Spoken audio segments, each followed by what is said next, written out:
So hey guys, welcome back to my channel and guys, तो today मैं आपको बताऊंगी गाइस, देखिए अभी 7 बज हुए हैं, 7 बज गए और गाइस मैं अपने खेल के आई हूँ। गाइस अभी बहुत हो गए कितने ज़्यादा खेल रहे, तो गाइस मेरे को आप ये स्टोरी बतानी है गाइस कि हमें ना 2-3 दिन से ना मेरी जो फ्रेंड्स हैं उनको एक डॉग मिला था। ओके, उस डॉग वो जो डॉग था ना, छोटा सा था, पप्पी हमें मिला था, किसी ने पाल रखा था। अब हमें पता नहीं था, हमने उसको थोड़े दिन रख के देखा, ठीक है। तो एक दीदी हैं, आज ही एक दीदी हैं हमारी, मतलब नियर बाय है एक गली में, ठीक है ना। दीदी ने 2 डॉग्स पाले हुए हैं। तो मैंने बोला कि बेटा ये डॉग आपको कहाँ से मिला? दीदी ने बोला कि उसके ऊपर ना कलर डाला होता है। तो दीदी ने बोला कि ये ऐसे क्यों रखा हुआ है? तो दीदी ने फ्रेंड को फ़ोन किया कि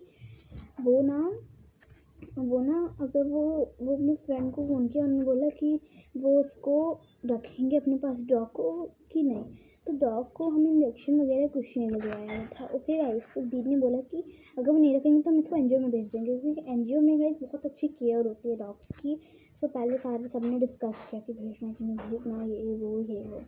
उसके बाद हमने बोला कि भेज देते हैं, क्योंकि जो डॉग्स होते हैं उनको अच्छे से एनजीओ में किसी और के पास हो रहेगा। जैसे अगर आपको भी ऐसा कोई डॉग मिलता है तो आपको उसको एनजीओ में भेज देना चाहिए, या फिर उसको आप किसी को दे दें, क्योंकि जो डॉग्स होते हैं ना उनको ना इन्फेक्शन हो जाता है, उससे आपको भी हो सकता है। तो इसलिए so guys, this is the video and guys, इस वीडियो से हम ये इंस्पायर करते हैं कि अगर आपको कभी भी सब डॉग्स मिलते हैं तो ऐसा आपको एनजीओ में भेज देना चाहिए, या फिर आप उनकी अच्छे से, अगर आप केयर नहीं कर पाते डॉग को, क्या क्या चाहिए होता है, तो उसको एक छत भी चाहिए होती है डॉग को, ताकि बारिश वगैरह रहती है और गर्मियों का सीज़न हो रहा है।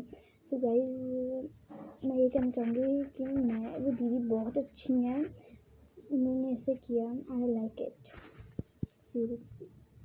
गाइस आपको बाय।